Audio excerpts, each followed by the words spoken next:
Holy smokes, guys. What a beautiful day to be alive. RFK Jr. is out here dropping some big hammers while Elizabeth Warren is running frantically through the halls of Congress as she is sounding the alarm as if there is a fire. And the FBI just caught some bad guys. So, you know what? It is a pretty good day on today's episode of the Adam C. Moreno Show. So, if you like having conversations like this, please consider liking, subscribing. Now, let's jump right in with RFK Jr., our nation's Health and Human Services Secretary, as he is sharing a message that just changed everything for drug ads on TV.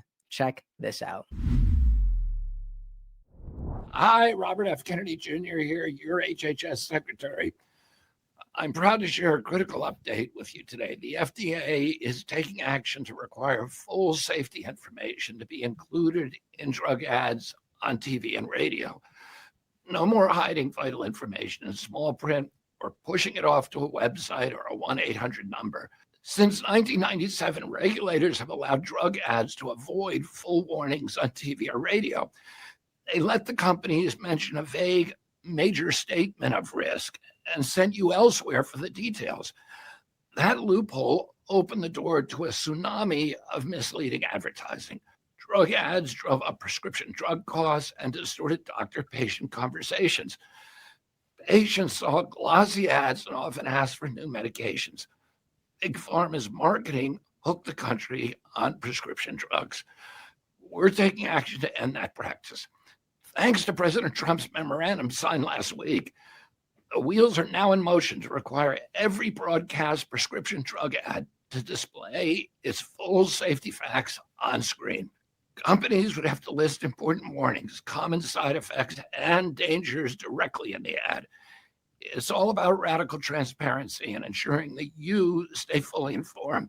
We're rebuilding trust between doctors and patients and stopping the over-medicalization. At HHS, we believe an informed individual is an empowered individual. When you make health decisions about drugs, you deserve facts, not half-truths. We're working to make sure that you get the facts.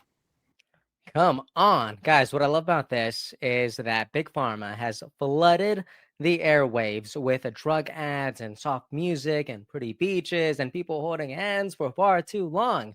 But there are real side effects here tucked away in the fine print or slowly whispered at the end of every commercial saying, oh, and be careful because of this and that. But you could barely hear it because you are not a mouse. And you know exactly what I'm talking about. But RFK Jr. and President Trump said, you know what? No. Not anymore, because they took a stand. Every prescription drug ad now has to list the full safety facts right on the screen. No more hiding, no more redirecting. And I think everyone would agree that this is net positive for humanity. And you know what? RFK Jr. wasn't done for today, because he also came out with this. In another moment, he said that he would be supporting frontline doctors instead of silencing them like we've seen before. Check it out. And we want to make sure that that mistake never happens again during disease crises, during contagion crises, and that we start listening to doctors who are on the front line and the doctors who are treating patients successfully all over the world. There's approximately 15 million frontline physicians in the world, and many of them are imaginative. They're great healers, and they find solutions that the ivory tower often doesn't see. And so we want to, first of all, open up a dialogue with those physicians and then give us some mechanisms for assessing the efficacy of their treatments and doing the other things that we need to do. I know I say this all the time, but I am still so surprised by the amount of transparency coming to us from HHS. Open dialogue, real feedback, and policies shaped by the doctors and medical professionals who are on the ground actually treating people. Are you kidding me? Whether you agree with him or not, this is about opening doors, not closing them. So I think this is good. And while this is happening, Elizabeth Warren enters the chat. Senator Elizabeth Warren posted this today, and she is running through the hall saying that we're on the verge of a government shutdown because Republicans are refusing to fix healthcare in America. Sounds unbelievable. You know what? I might agree with you. Check this out. We're on the verge of a government shutdown because Republicans refuse to fix the healthcare emergency in America. I'm on the way to the Senate floor right now to sound the alarm. Look, Donald Trump and the Republicans created a real crisis in this country by ripping away healthcare from millions of Americans. We're talking about seniors being kicked out of nursing homes, mamas who have little kids with cancer watching as life-saving research is shut down, hospitals on the brink of collapse. If Republicans want our votes for this budget, they've got to restore health care for millions of Americans. It's really that simple. So Senator Elizabeth Warren says that Republicans are refusing to fix healthcare in America. The healthcare where Americans are paying more for worse outcomes than almost every developed country. The healthcare where we are sicker, more obese, and more depressed and over-medicated than we have ever been. And look, Warren is right about something. There is brokenness here. We are not perfect, and we are absolutely far from it. But we need to stop pretending like the answer is doing the same thing that we've done for decades. Come on here.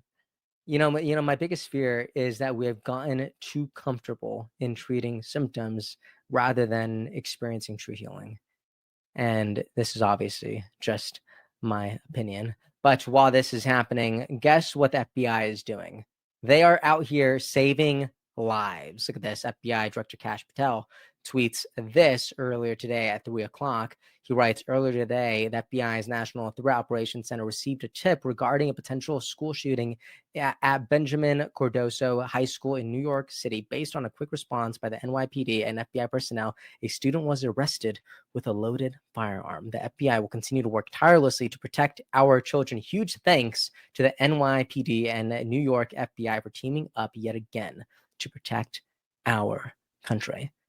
This is what protecting kids looks like.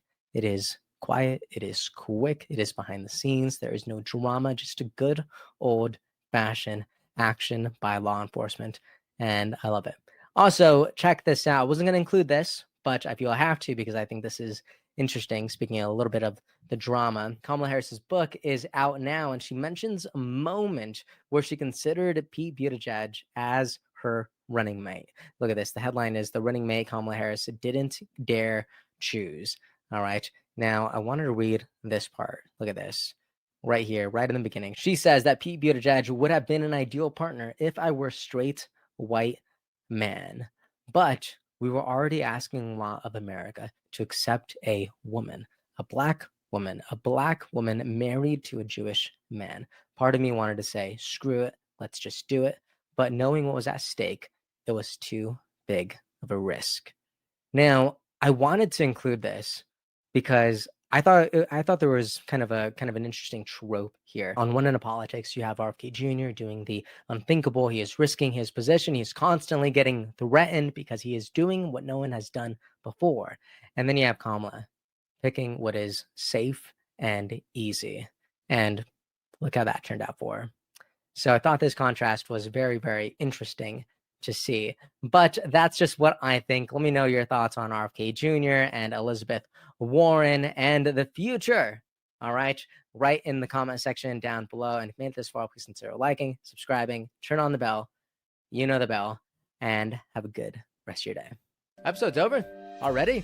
Geez, that was fast. Well, they say beautiful things do not last forever, but feel free to watch and listen to another one of these episodes if you're interested in those conversations as well. Also, this next part is huge. Make sure to obliterate that like and subscribe button and turn on the notification bell so you never skip a beat. I also have a newsletter where we dive into the news, politics, and ideas that shape our future. If you're interested in signing up, I'd really appreciate that. Anyways, that's the end of this episode. Thank you so much for watching and listening, and I'll see you next time.